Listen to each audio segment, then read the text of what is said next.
하나님 말씀은 구약성경 잠언 18장 13절에서 15절까지입니다.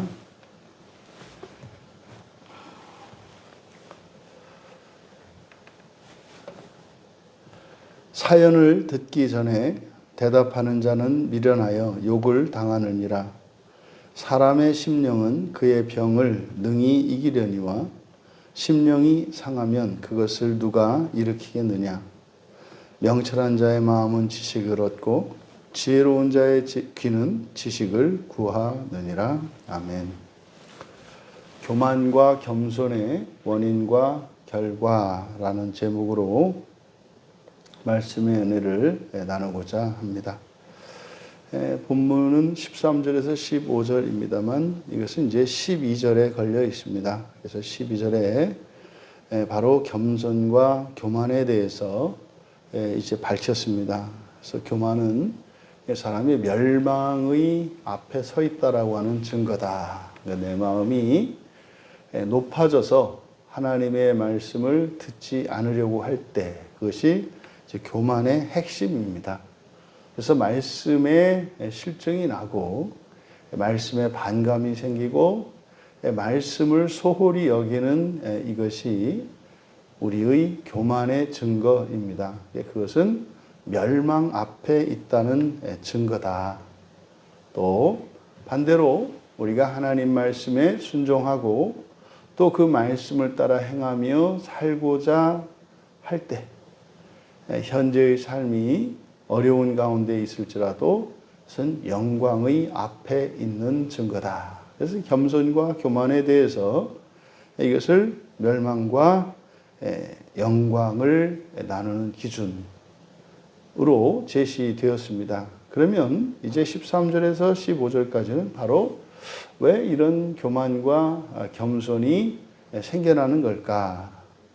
그리고 그것으로 말미암는 결과는 무엇일까에 대해서 밝히고 있습니다. 13절에 보시면 사연을 듣기 전에 대답하는 자, 그래서 사연은 따바르, 말입니다. 그러니까 말을 듣기도 전에, 그리고 대답하다라고 번역이 되어 있습니다만 여기서 대답하다라고 번역한 단어는 슈부, 보통 돌이키다, 회개하다 라고 하는 의미를 가진 슈부입니다. 그런데 이게 사역형, 히필형으로 쓰였어요. 히필 분사형이기 때문에 그래서 대답하다가 아니라 그러니까 회개하다인데 여기서 사역형이니까 회개하게 하는 이렇게 되는 거죠. 그래서 회개하게 하는 자. 그러니까 듣기도 전에, 말을 듣기도 전에 회개하게 하는 자는 미련하다. 무슨 뜻입니까? 듣기도 전에 회개하게 한다라고 하는 것은 말하는 사람의 말을 듣기도 전에 그 말하는 사람이 틀렸다고 독단적으로 판단하는 사람을 말합니다. 이건 뭡니까? 이게 이제 교만의 특징이죠. 교만한 사람의 특징은 너 말을 안 들어봐도 뻔하다는 거죠. 너 따위가 이야기해 본들, 심지어 하나님의 말씀까지도 그렇게 하죠. 성경이 우리에게 우리가 우리의 생각과 다른 것, 더 높은 것, 더 선한 것, 의로운 길을 우리에게 제시될 때 어떻게 하나님이 저의 형편을 아신다고 하나님이 내가 아니면서 뭘 그렇게 다 아시는 것처럼 하십니까? 이것이 말을 듣기도 전에 회개하게 하는 자. 그러니까 이제 하나님 말씀에도 또 사람들의 말에도 적용할 수 있는 거죠. 그러니까 13절에 말을 듣기 전에 회개하게 하는 자는 바로 교만한 자를 이야기합니다. 그들은 미련하다는 거예요. 그게 뭡니까? 그에게 욕을 당하느니라. 이제 모욕이죠. 모욕과 수치가 있을 것이다. 이런 독단적인 판단, 교만이죠. 이 독단적인 판단이라고 하는 것은 교만의 부작용입니다. 교만한 사람들이 가지고 있는 거죠. 그래서 성급한 결론을 내리기 쉽고 또 오판을 하게 됩니다. 그럼 당연히 그로 말미암아 그 자신에게는 이런 불명예가 필연적이겠죠. 14절에서 사람의 심령은 그의 병을 능히 이기려니와, 여기서 이제 사람 이쉬입니다. 이쉬. 지금 여기서 다루고 있는 것은 바로 보편적인 사람 전체를 의미하는 것은 아니다. 이것은 약속의 자녀요, 신약의 그리스도인을 가리키는 말이다. 그래서 이것을 신자라고 의역을 한다. 굳이 이것을 아담, 사람과 구분해야 되기 때문에 아담과 이씨를 아담을 사람이라고 번역할 때 이씨는 남자로 번역을 하고, 그 남자라고 하는 의미는 이제 동물적 인간이 아닌 거듭난 사람을 의미하기 때문에 이것을 신자라고 의역을 한다. 그러면 그 신자의 심령, 루아흐, 영입니다. 신자의 영은, 신자의 영이 그의 병을 능히 이기다, 밑줄 치시고 능히 이기다. 여기서 이렇게 능히 이긴다 그러면 이제 영으로 병을 고칠 수 있다, 뭐 이런 의미 아니겠습니까? 저도 이제 그렇게 알고 있었죠. 근데 능히 이기다라고 번역한 이 단어가 쿨이라는 말이에요. 쿨이라고 하는 히브리어인데, 이 쿨이라고 하는 이 단어가 가지고 있는 의미는 담고 있다, 또는 감당하다, 이런 뜻입니다. 그러니까 이게 영적으로 무엇을 고칠 수 있다, 뭐 이런 영으로 육체의 모든 병을 이길 수 있다, 이런 식으로 번역을 하면 안 되는 단어입니다. 이것은 뭐냐면 신자의 영이 그의 병을 감당할 것이다 예요. 그러니까 이게 감당한다라고 하는 것은 뭡니까? 몸으로 겪는 몸의 질병을 영이 그것을 똑같이 겪는다는 거예요. 그러면 여기서 알 수 있는 게 뭡니까? 몸의 질병을 영도 내포하고 있다, 영이 감당한다라고 하는 거니까, 그러면 영을 고치면, 그러니까 영이 고쳐지면 육체도 고쳐진다는 이야기인 거죠. 그래서 영으로 육체를 이기는 이런 것이 아니라 육체에 일어난 질병을 영도 똑같이 그것을 감당하기 때문에, 그럼 무슨 말입니까? 영과 육체가 서로 상호작용을 한다는 거예요. 그러면 바로 이 연합의 원리를 가르쳐 주는 겁니다. 우리의 몸과 영혼은 뭐하다? 연합되어 있다. 그래서 육체가 아프면 그 육체가 아픈 그것을 영도 아프다는 거예요. 그러면 반대로 영을 고치면 육체도 고쳐지겠네요. 그래서 우리가 몸에 있는 질병을 영적인 문제로 치환해서, 그게 사실은 뭡니까? 똑같이 아프다는 거죠. 육체의 질병을 육체의 어떤 병인을, 그 병의 원인을 밝혀서 처방해서 고치는 방법이 있겠고, 또 하나 그 육체의 질병을 감당하고 있는 영을 치유함으로써 육체의 질병도 고쳐지는 거예요. 이게 치유죠.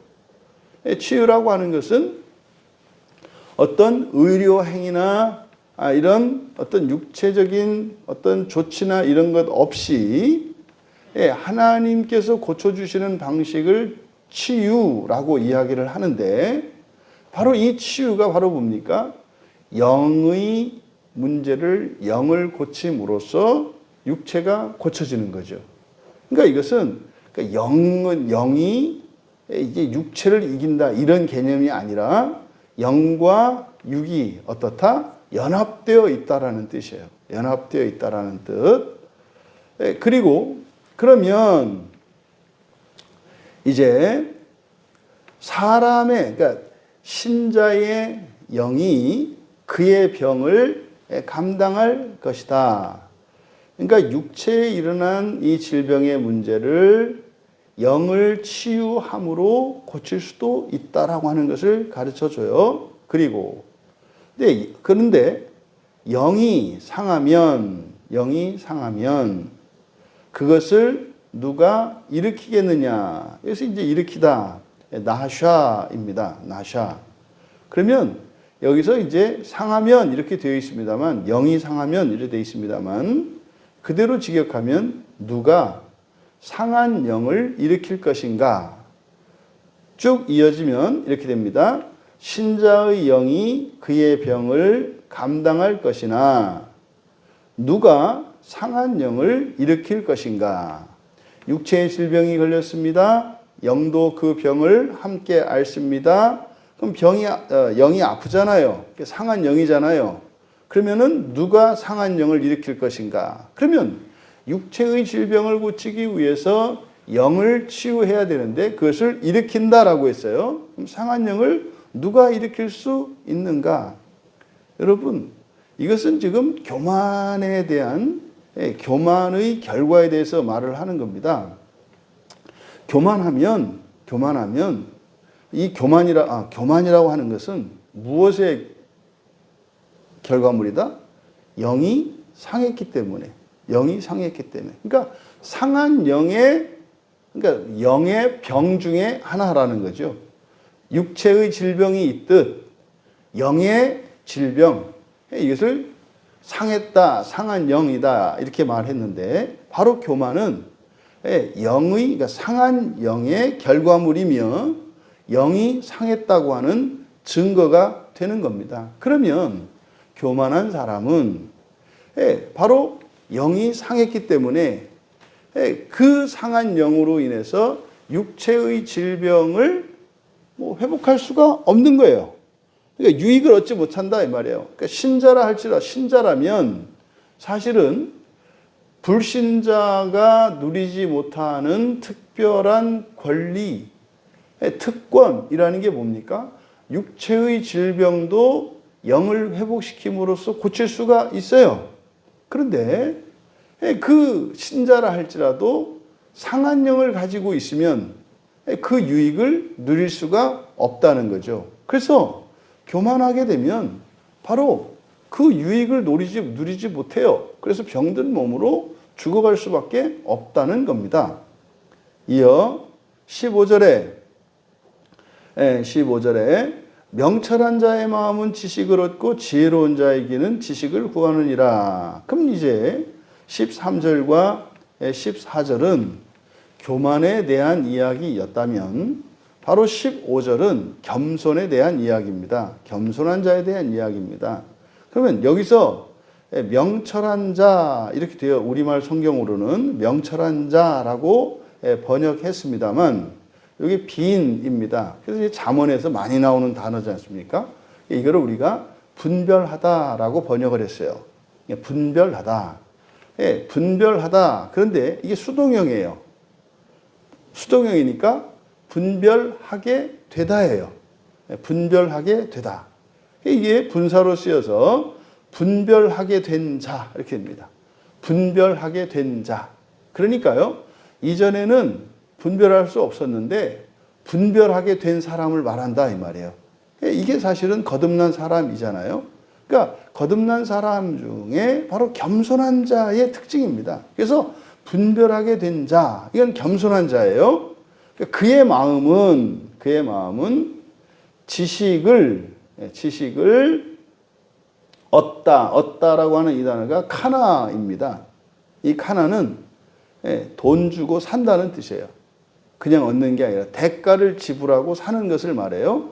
그러니까 분별하게 된 자의 마음은 지식을 취득할 것이다. 다시 말해 돈을 주고 산다 이 말이에요.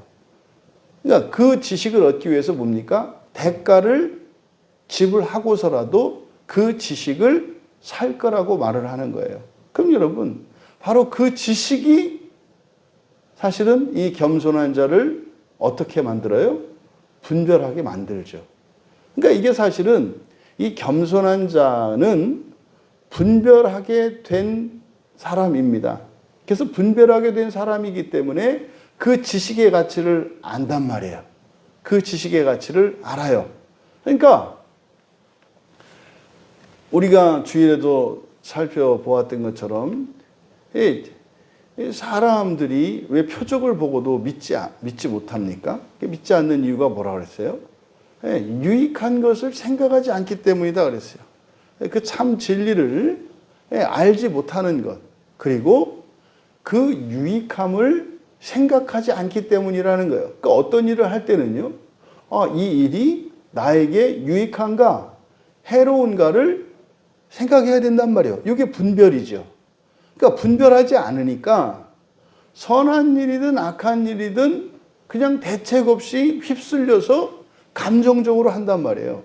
그러니까 이게 사람들이 예수님을 메시아인 것이 너무나 분명한데도 오히려 메시아를 죽이려고 작정하게 된 근본적인 원인이 바로 이것이라 그랬어요. 그러니까 바로 이 분별하게 된, 다시 말해서 이 겸손한 사람들은 겸손하니까 뭐예요?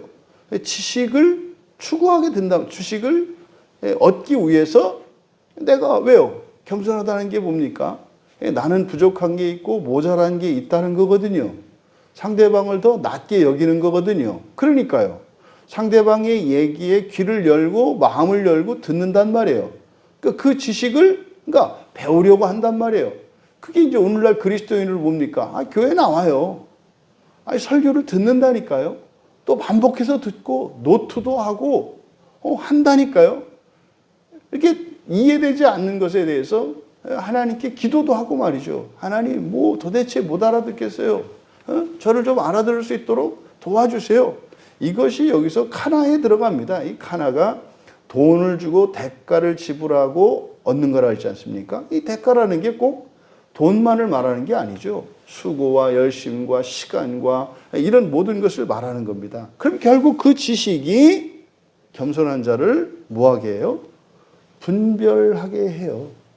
분별력을 갖는다 이 말이에요. 그래서 겸손은 바로 분별과 겸손과 지식과 분별력이 선순환하는 거죠. 겸손한 자는 어떻게 해서든지 그 지식을 얻으려고 하고 그 얻기 위해서 대가를 지불하는 것을 아까워하지 않고, 근데 그것으로 그 겸손한 자는 분별력을 가지게 돼요. 그러니까 분별력을 가지게 되니까 더 겸손해져요. 왜요? 하나님이 어떤 분이신지 알고 사람이라고 하는 존재가 어떠하며 앞으로 사람에게 나타날 영광이 무엇인지를 알게 되니까 현재의 내 모습이 아무리 사람들 앞에서 뛰어나고 위대하다 할지라도 지금 이 모습은 아무것도 아닌 거예요. 그러니까 더 낮아져요. 왜? 분별력은 겸손하게 합니다. 그럼 겸손하면 어떻게 해요? 지식을 얻기 위해서 대가를 지불해요. 바로 이 분별력과 그리고 지식과 겸손이 선순환한다는 거죠. 그래서 겸손한 자는 바로 겸손한 자는 영광 앞에 있다라는 거죠. 또 이어 지혜로운 자의 귀는 지식을 구하니라. 지혜로운 자 마찬가지입니다. 이 지혜로운 자들이 누굽니까? 분별하게 된 분별력을 가짐으로써 그 사람이 점점점 더 지혜롭게 되죠. 그러니까 지혜로운 자들 또한 겸손한 자입니다. 그러면 겸손한 자의 귀는 지식을 추구한대요. 뭡니까? 듣는다는 거예요. 듣는다는 거예요. 근데요, 이 귀니까 듣는 거지 않습니까? 그러니까 지식을 추구하는 거니까, 지식을 구하다, 바카시 찾는 겁니다. 그러니까 이런 겸손한 자들은 다른 사람의 말을 경청합니다. 왜요? 배워야 하니까. 그래서 경청합니다. 그래서 무언가 하나를 얻어가기 위해서, 뭔가 하나를 배우기 위해서 귀를 열고 마음을 연단 말이에요. 여기서 귀를 연다라고 했을 때 이건 단순히 경청만을 의미하는 것이 아니라 이것은 마음도 활짝 여는 거죠. 그러면 그 지식은 그를 어떻게 하겠습니까? 더 지혜롭게 하겠죠. 그러니까 지혜와 그리고 그 지식과 겸손이 또 선순환의 관계예요. 결국 뭡니까? 겸손이라고 하는 것은 분별력을 가진, 다시 말해 분별하게 된 지혜로운 자들의 증거물 이라는 거예요. 그러니까요, 누가 겸손한 사람이에요? 날마다 분별력과 지혜를 가지게 되는 사람들이 겸손한 자들이에요. 그러면요, 교만한 사람들은 반대 아니겠습니까? 그대로인 사람이죠. 그대로인 사람입니다. 그게 멸망할 수밖에요. 그래서 이 겸손한 자는 핵심이 뭡니까? 지식을 추구하며 그것을 얻기 위해서 대가를 지불한다는 거예요. 그럼 보십시오.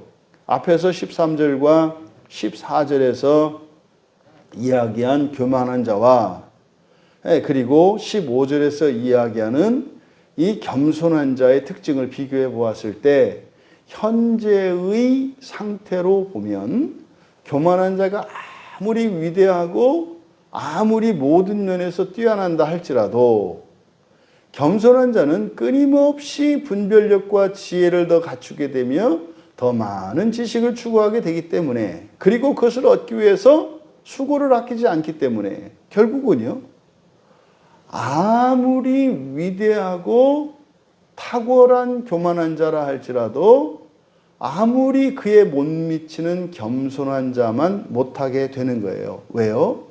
이게 날마다 좋아져서 그 사람을 능가하게 된다 이런 의미가 아니죠. 교만한 자의 끝은 뭡니까? 그러면 스스로 모든 것을 이루겠다는 사람이고 겸손한 자는 뭡니까? 하나님의 은혜를 의지하며 하나님의 구원의 은혜를 믿으며 소망하며 사는 사람이죠. 그러니까 이게 언제요? 죽는 순간에 나타난다 이 말이에요. 죽는 순간에.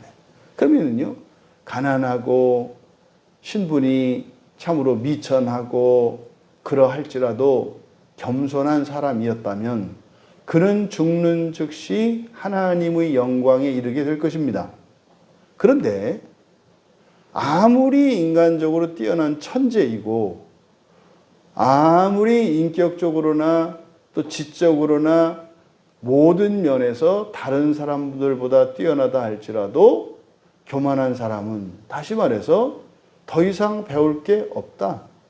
내가 하나님 말씀을 다 안다 하는 사람들입니다. 이 사람들은 반드시 지옥을 거쳐서 하나님의 영광에 이르게 될 것입니다. 그래서요, 겸손한 자는 영광 앞에 있고 교만한 자는 멸망 앞에 있는 것이다라고 이야기한 거죠. 이것은 종말론적으로 뿐만 아니라 현재의 삶 속에서도 그 증거가 나타난다. 여러분 왜 그러면 어떤 사람은 교만하고 어떤 사람은 겸손할까요? 그러면 뭐 이 얘기를 들으면 이 말씀을 알고 나면 다 겸손해야 되겠다. 뭐 이런 생각하지 않겠습니까? 그런데 그게 안 돼요. 그게 안 된다고요. 왜 그럴까요? 바로 목표가 다르기 때문입니다. 교만하다라고 하는 것은 이미 다 이루었다는 거 아니겠습니까? 하나님의 도움과 하나님의 지혜와 지식이 필요 없다는 거 아니겠습니까? 어떻게 그런 생각을 하겠습니까? 바로 인간적인 목표를 가지고 있기 때문에 교만해집니다. 또 지상적인 목표를 가지고 있기 때문에 교만해집니다. 그리고 자기 자신의 기준을 자기 자신의 생각이나 자기 자신의 기준을 목표로 삼기 때문에 교만해집니다. 요만하면 됐다는 거죠. 여러분 그러니까 지분자족이라고 하는 말이 이것은 사실은 겸손한 사람도 지분자족하고 교만한 사람도 지분자족해요. 그러면 겸손한 사람의 지분자족과 교만한 사람의 지분자족은 달라요. 교만한 사람의 지분자족은 뭡니까?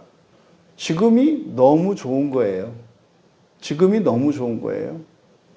그래서요, 나는 재산도 없고 가족도 없고 뭣도 없는데 다 비우니까 너무 편안해. 이게 불교에서 이야기하는 무소유 개념 아닙니까?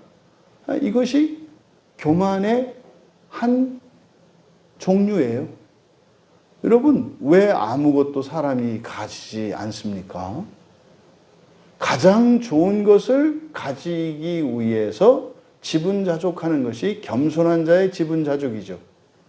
그러니까 여러분, 반대로 성공과 더 많은 재산을 추구하는 것도 겸손한 자가 그럴 수도 있고 교만한 자가 그럴 수도 있어요. 그러면 성공과 더 많은 재산을 추구할 때 교만한 사람은 그것으로 자신의 영광을 드러내고 사람들 위에 군림하려고 하며 자신의 자랑을 삼을 것입니다. 그런데 겸손한 자가 성공을 추구하고 더 나은 삶과 더 많은 재산을 구할 때 겸손한 자의 그 열심과 열정이라고 하는, 열망이라고 하는 그것은 뭡니까? 자신을 높이기 위함이 아니라 사람들을 살리기 위하여 오히려 더 가난해지게 될 겁니다. 오히려 더 낮아지게 될 것입니다. 그러니까요, 교만과 겸손이라고 하는 것은 이 세상에서 자기 분수껏 만족하며 살아간다 할지라도 하나는 멸망으로 가고 하나는 영광으로 간다 이 말이에요.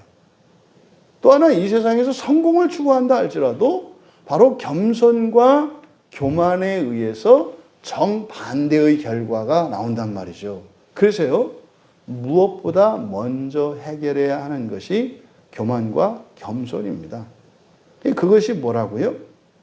바로 하나님을 아는 지식, 사람을 아는 지식, 세상을 아는 지식인 하나님의 계시인 성경을 절대적인 권위로 인정하고, 그리고 이 말씀을 통해서 끊임없이 자신을 변화시키려 하는 이 자세, 그리고 그 열심과 추구, 이것이 교만과 겸손의 차이점입니다. 부디 이 성경으로 겸손을 유지하시기 바라고, 겸손하여 성경을 통해 분별력과 지혜를 갖추어 가며 점점점 하나님의 영광에 이르르는 우리 모두가 되시기를 주님의 이름으로 축원합니다. 존귀하신 하나님, 교만과 겸손의 기준이 성경을 대하는 우리의 마음가짐과 태도에 있음을 믿습니다. 하나님의 말씀이 절대적으로 선하며 하나님의 의에 이르는 은혜의 말씀인 줄 믿사오니 사는 날 동안 하나님의 말씀으로 더욱더 분별력과 지혜를 갖추게 되어 더 겸손하여지며 더 주님을 닮아가며 더 주님을 닮아 세상을 구원하며 살아가는 겸손의 복을 허락하여 주시옵소서. 감사하며 예수님의 이름으로 기도하옵나이다.